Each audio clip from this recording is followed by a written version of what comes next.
know what tickets cost 5 years ago. The big star on Broadway's an old chandelier.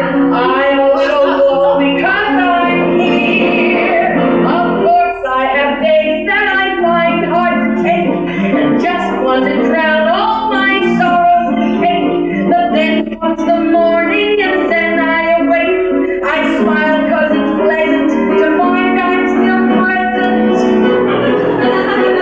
It's not realistic to be optimistic and sprint like an old mouseketeer. And though things may seem violent like dear old Fred Nile, I don't think the end is quite near. And I'm much too busy to trifle with fate. There's new things to love and there's new things to hate. Though I'm glad to be here, there's more than just me here. Isn't it swell? You're here as well. Oh, what the hell?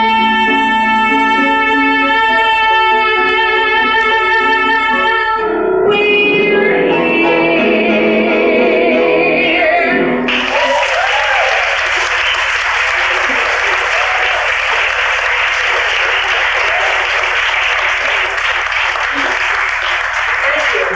Welcome to my life story so far.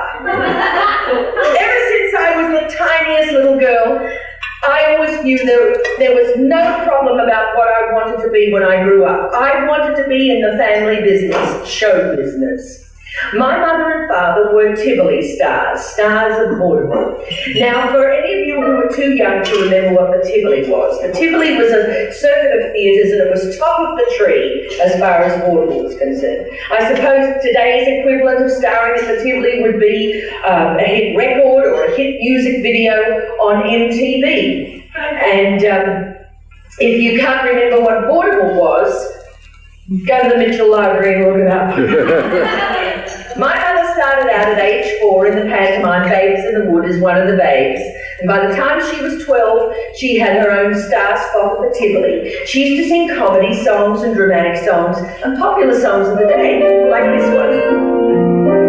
When you're all alone any old night and you're feeling out of tune, pick up your hat, lock up your flat and get out to the moon. Or this one, I can be happy, I can be sad, I can be good, or I can be bad. It all depends on you. But she was most famous for a dramatic monologue. I don't want to walk without you, baby. Walk without my arms about you, baby. Now there were 3 letters that you wrote me, my dear, in 3 different stages of your career. The first one starts, sweetheart, my wonderful one. I'll always be grateful for all that you've done. The second, that came after I gave you your start. That came from your fountain pen, not from your heart. The third, that was the joker that comes with the deck. You started that letter in close, please find check. You poor fool, did you think that your money could pay for all that I've suffered till things came your way? Well, I answered the letters that said we must part. I'm torn to pieces like you tore my heart. I'm lonesome, I'm linked, I haven't got a dime, but oh thank God I found out in time. Pretty hot stuff for way back then.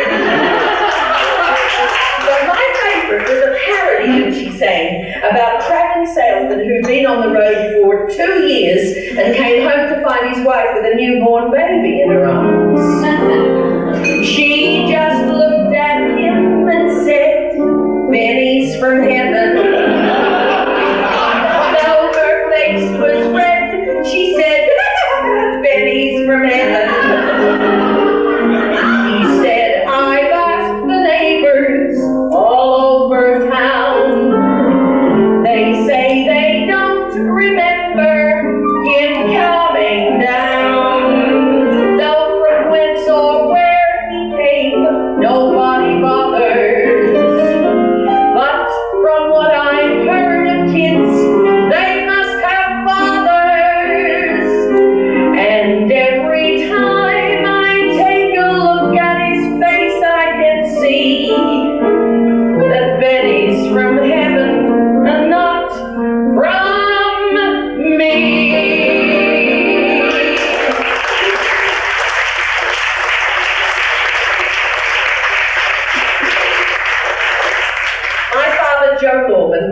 baggy pants comic. He had the upturned hat and the oversized suit, and through the fly of his trousers, he had a safety pin that I swear, I'm not exaggerating, was this big. And he used to whistle through his teeth the Stars and Stripes Forever. I can't do it. But one of his other routines was when he came home from a funeral and he'd come to cheer us all up.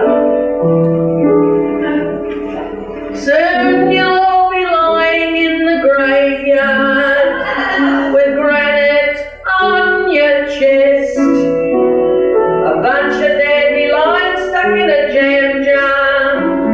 But folks, don't be depressed. Let's be happy, let's be gay, though your number may be up today. What does it matter who goes first? Ashes to ashes and dust to dust. We've all got one foot in the grave. Soon we're gonna have both feet. But until you are gone, keep hiking along on the sunny side of the train.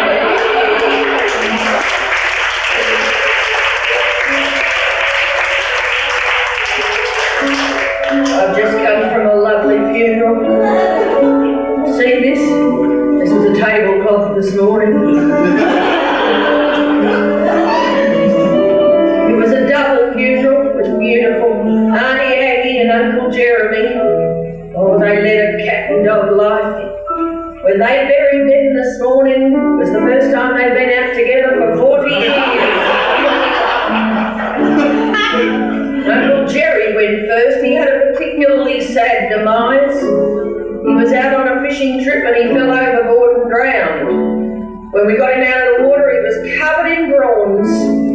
So we wired Aunt Aggie to see what we should do. She wired back, sell prawns, send money, reset baked. So until you are gone, keep hiking along. I'm not spoiling anybody's night, am I? On the sunny side of the street.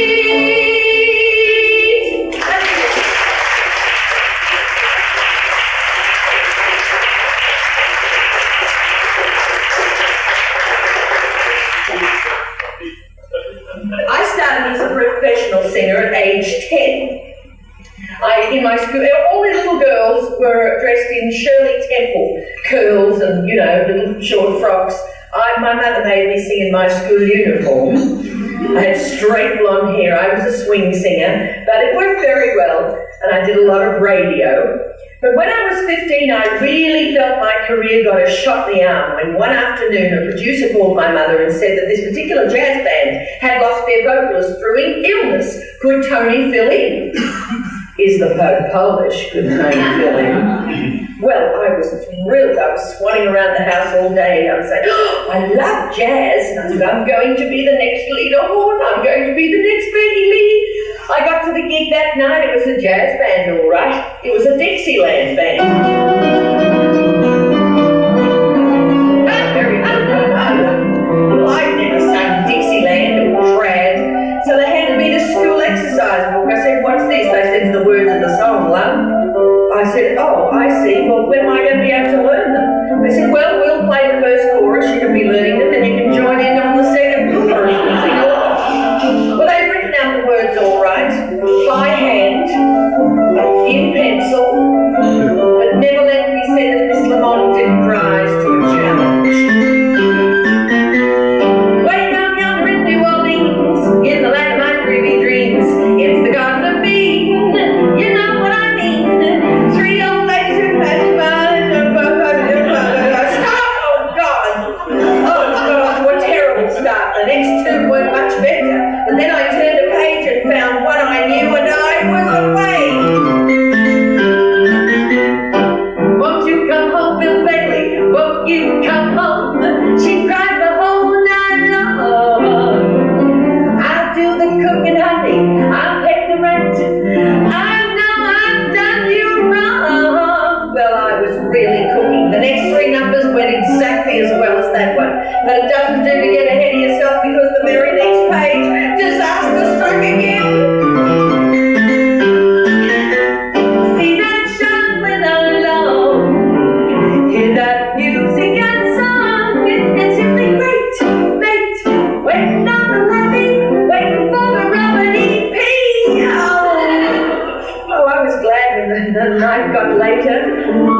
Other arms reach out to me.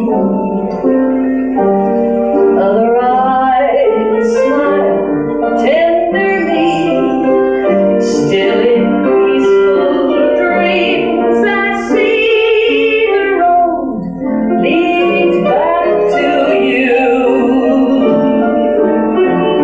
Georgia, Georgia, no peace I find. Just an old sweet song keeps Georgia on my mind.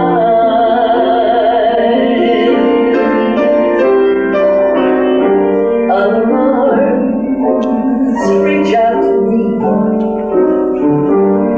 Other eyes smile tenderly. Still in peaceful dreams, I see the road leads back to you. Georgia, Georgia, no peace I find.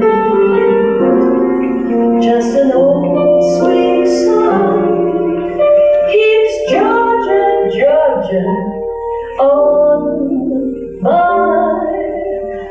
mind.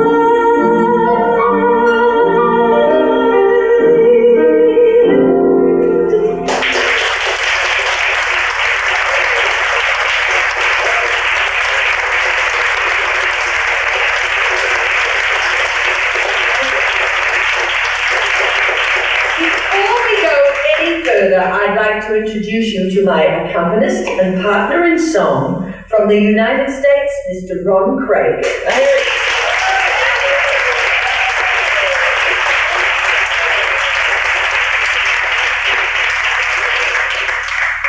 Well, I got the job with the band, and for the next couple of years I sang with bands, but I didn't want to sing with a band. I wanted to get into the theatre. So I did, as a movie usherette.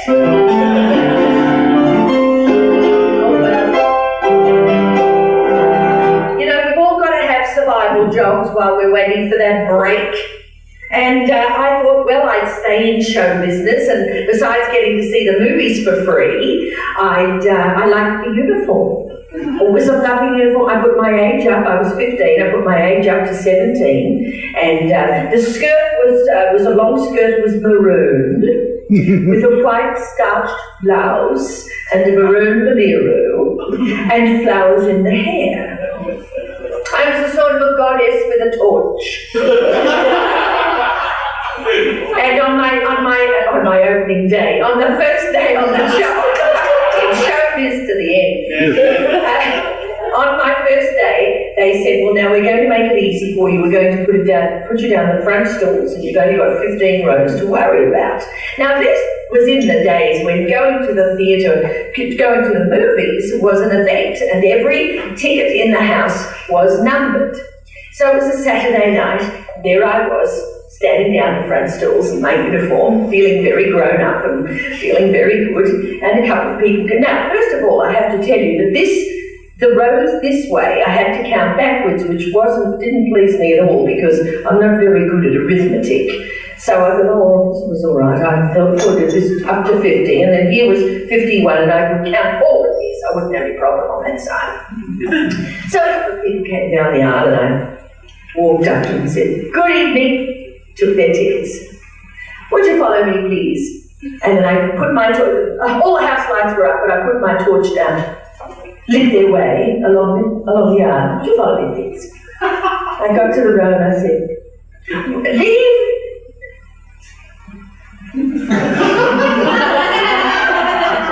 Six and take the next two.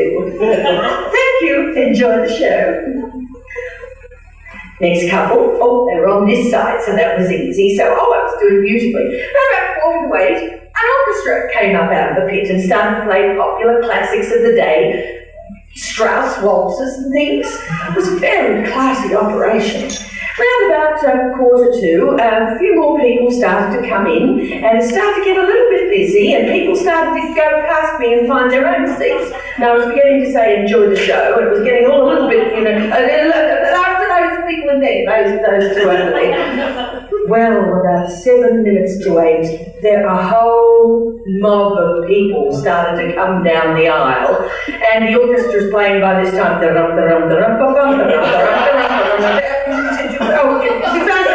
Because you wait for me, and all got a bit frantic. Now, about 4 minutes to 8, I suddenly realised something dreadful.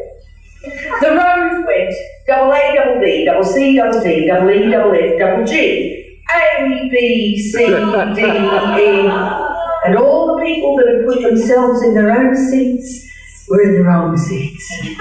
The lights went down, and throughout the news of the world, the previews of coming attractions, the Pete Smith specialty, and the Tom and Jerry cartoon, I'm in the row saying, "Excuse me, could I see your ticket, please?" There's bodies bobbing up and down everywhere. I ran screaming up the aisle. I said, "For heaven's sake, I want to see these people again," but I had to stand on the door of interval giving out bath outs, didn't I? Oh well. I said, "Please God, get me out of here. Get me into show business." I knew I had the talent. I just had to get them to notice me. All I need is one good break, just one good break, then Mr. Watch My Speed. One substantial break is all I need. One substantial break is all I need to make them all stand up and cheer. Set the showbiz world right on its ear. Give me a chance. I don't want any handouts. Give me a boost. Cause I got it all planned out. Give me a lift. I'm into the stand outside my door all begging for a chance to get an exclusive. All I need is one good break, just one good break, then Mr. Watch My Speed. One substantial break is all I need. One substantial break is all I need. One substantial break is all I need to make a splash, single fortune. Hey, showbiz, I'm gonna get you yet.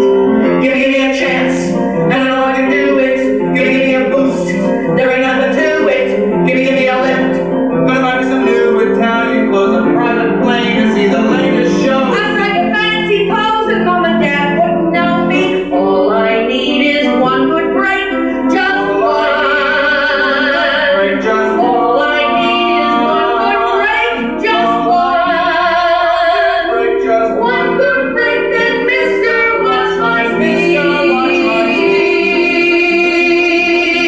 One substantial break is all I need. Yeah.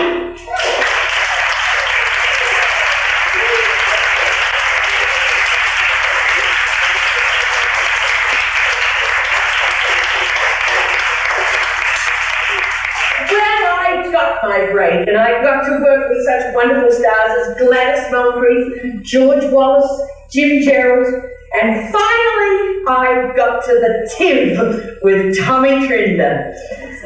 And it's a very funny thing about ambition. Once you get to where you want to go, of course you want to go further. And the next goal I had my eye on was J.C. Williamson's A Musical Comedy. Wanna sing a show tune, good old Broadway show tune, nothing that has no tune, something that has heart, something you can hum or can strum by the hour, something that is light and as bright as a flower, something you can croon out of tune in the shower. Who cares if it's art? You can keep those rock songs. I don't need those schlock songs. Only summer stock songs get me raring to go. How I love to hear a ditty that's witty and stylish, something Gershwinesque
Hey there, you with stars in your eyes, love never made a fool of you. You used to be too wise. Won't you take this advice I hand you like a mother? Or are you not seeing things too deep? Are you much too far gone to hear? Is it all going in one ear and out the other?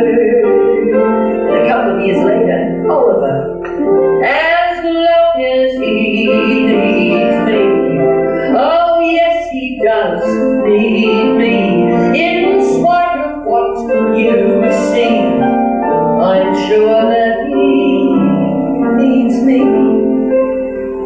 If you've been lonely, then you will know when someone needs you, you love them so.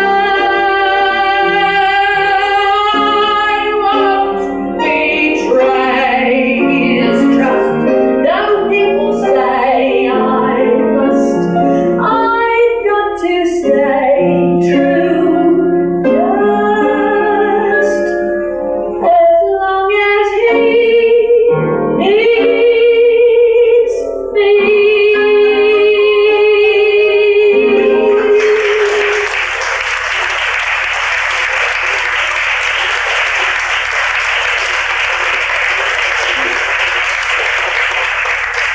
A couple of years after that, I got to do espresso bongo.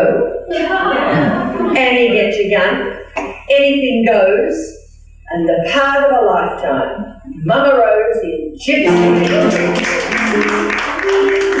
Some people can get a thrill, knitting sweaters and sitting still.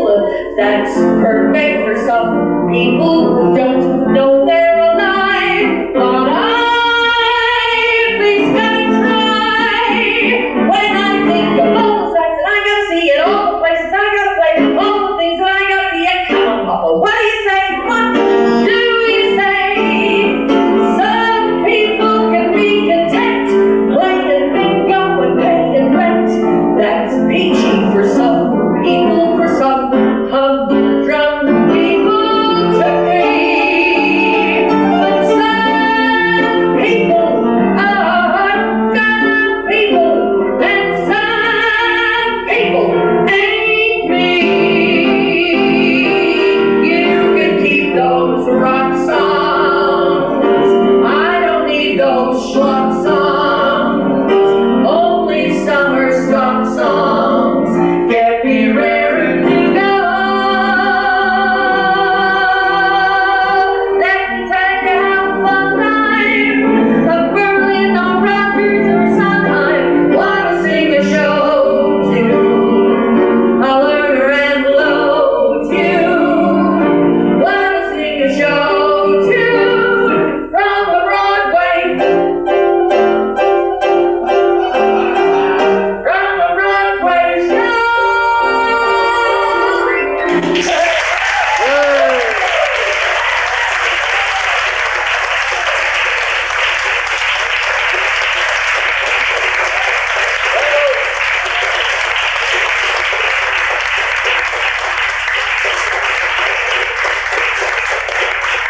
Well, I was on top of the world.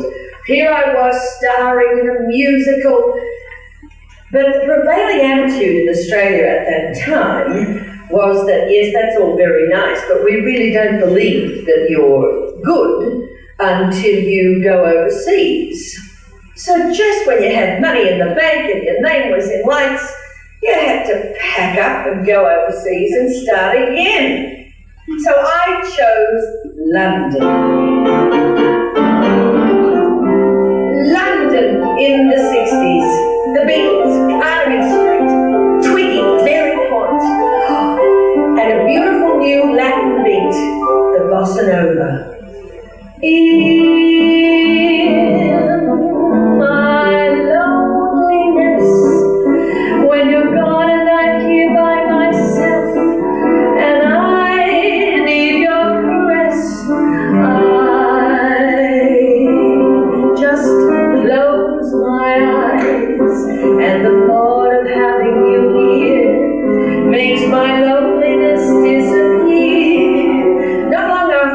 London, I got a job in a nightclub where I was going to be able to sing the bossa nova. And I had the English accent down pat. All I had to do was pretend I was talking up the back of my neck.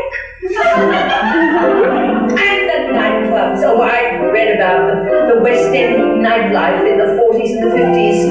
No-coloured, Ringo, Hutch, Hildegard, the Princess Margaret set, the Duke of Windsor gazing into the eyes of the Duchess of Windsor. Oh, I could just imagine myself singing them the bossa nova. I will wait for you, meditating how sweet life can be, till you come back to me. But by the time I got to London, everything had changed. The glamour had gone. The patrons in the nightclubs now were tired businessmen from Europe, Japan and Saudi Arabia. The aristocracy had given way to hostesses who were hustling drinks. All the businessmen wanted to do was talk business and pick up girls. They couldn't hear me sing the bossa nova. The noise level was too loud. So the next night I cut the bossa nova and gave them what I thought they wanted. I know a place where the music is fine and the lights are always low. I know a place. Tony, sing the bossa nova. There was a patron requesting the number. He'd been in the night before. I said, no sir, no. Not doing the bossa nova tonight, no. Next night. I know a place where the music is fine and the lights are always low. Tony, sing the bossa nova. No sir, not singing the bossa nova, okay? Not doing it. Next night. I know a place where the music is fine and the lights are always low. Tony, sing the bossa nova. Excuse me, sir. I am not singing the bossa nova, okay? Not tonight, tomorrow night, not any night. Okay? Get it? Got it? Good. This fellow's driving me crazy. Who does he think he is? London's most notorious gangster. He's killed 5 people that you know of. I will wait for you till the sun comes from out of the sky. Or what would you like to drink? Yes, a gentleman's drink. Would you like the girl? You own the girls. Wait for you. Meditating house. Well, how about the midnight for you? Meditating how sweet life can be till you come back, sir. This is very definitely dedicated to you.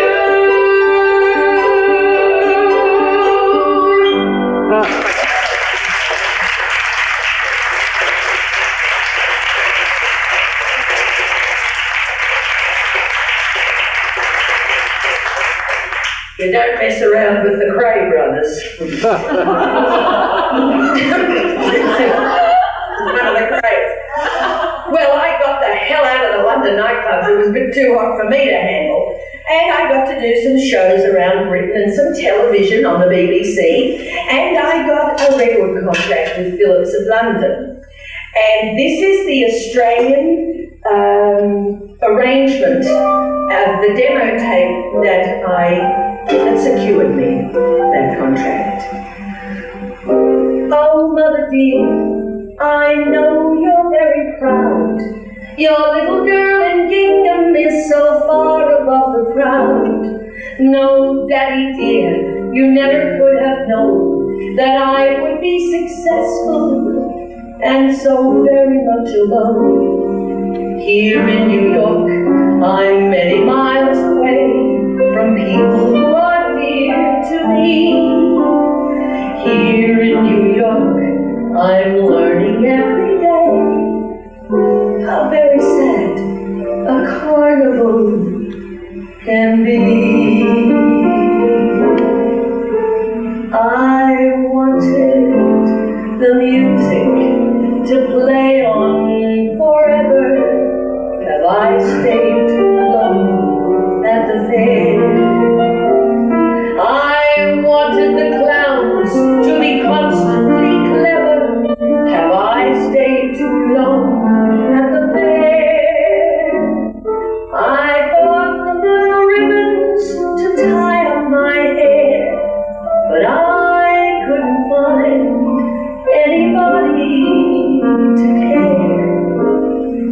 The merry-go-round is beginning to slow down.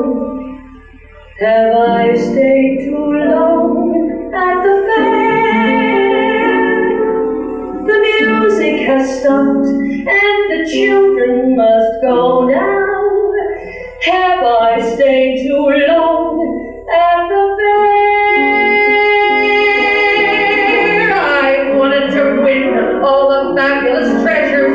Have I stayed too long at the fair? I wanted to dance all the merriest measures. Have I stayed too long at the fair? I bought me the ribbons all shiny and new, but now I discover them no longer blue. The lights of the midway are fading above me. Have I stayed too long at the fair? I wanted to live in a carnival city with laughter and love everywhere. I wanted my friends to be brilliant and witty. I wanted somebody to care. I found it was easy to capture success, but now I'd be willing to settle for less. The merry-go-round is beginning to taunt me. Have I stayed too long at the fair? There's nothing to win and there's no one to want me. Have I stayed too long at the fair?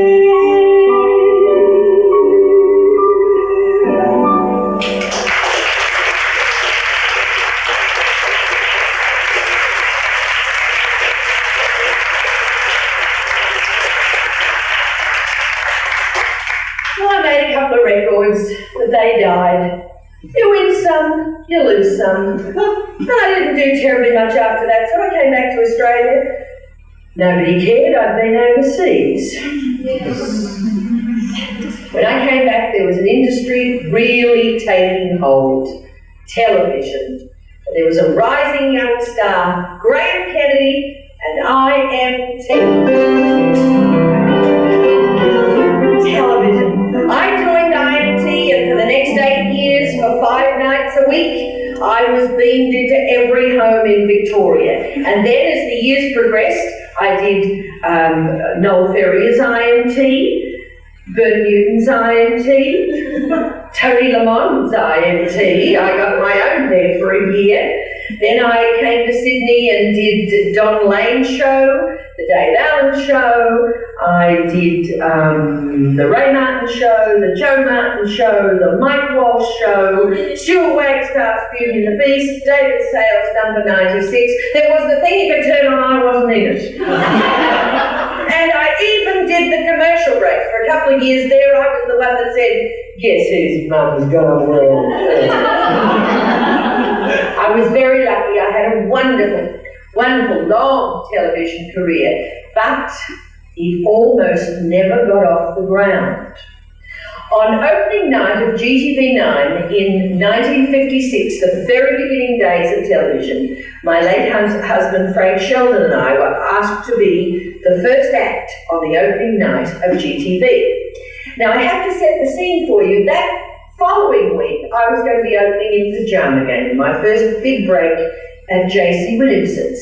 Now, we were rehearsing 8 hours a day doing the show, but in those days, they didn't pay the principals for rehearsal. So we had to get a nightclub job at night to earn our daily bread. So there we were from 10 till 6 every day rehearsing Pajama Game, and then we'd have to go and do the nightclub show at the Savoy Plaza in this particular instance. And down at the other end of Melbourne, facing Spencer Street Station. Now, this particular day when GTV was opening, we rehearsed in the afternoon, and we thought it was an 8:30 show, which would have made it comfortable. We were doing a 7:15 to 7:45 show in the floor show, and we would have been out there about 20 minutes before the show was due to start. So at the end of the rehearsal, the director said, "All right, cameras up at 10 to 8, ready for an 8 o'clock start." We said, "Wait a minute, what do you mean an 8 o'clock start? Is it 8:30? They said, "No, 8 o'clock, and you're the first act on." We went, "Oh my God." So I'm putting my makeup on in the car on the way into the nightclub, and we said, "Well, we'll cut this, and we'll cut that, we'll cut the other, we'll cut this." We got into the Savoy Plaza, and the manager's standing in the lobby waiting for us, and he said, "If you cut anything tonight, you're fired." Well, we couldn't afford to be fired. So, but it was like a fast forward on a video. We go, nobody else could word we said or sang. We got out there about 20 to 8. We jumped into the car. We went through every red light out through town, out through Richmond. It was what was a 25-minute thing. We did it in about 15 minutes.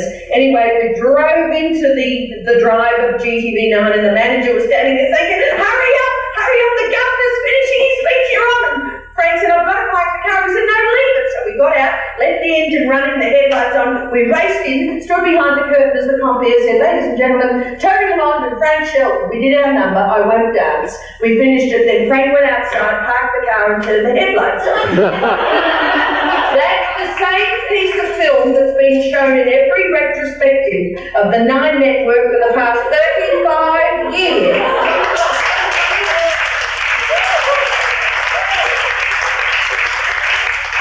The glamour of showbiz. Well, in 1976, I started to get itchy feet again. That old wanderlust took hold. And this time, I decided to have another go overseas. And I chose the United States of America.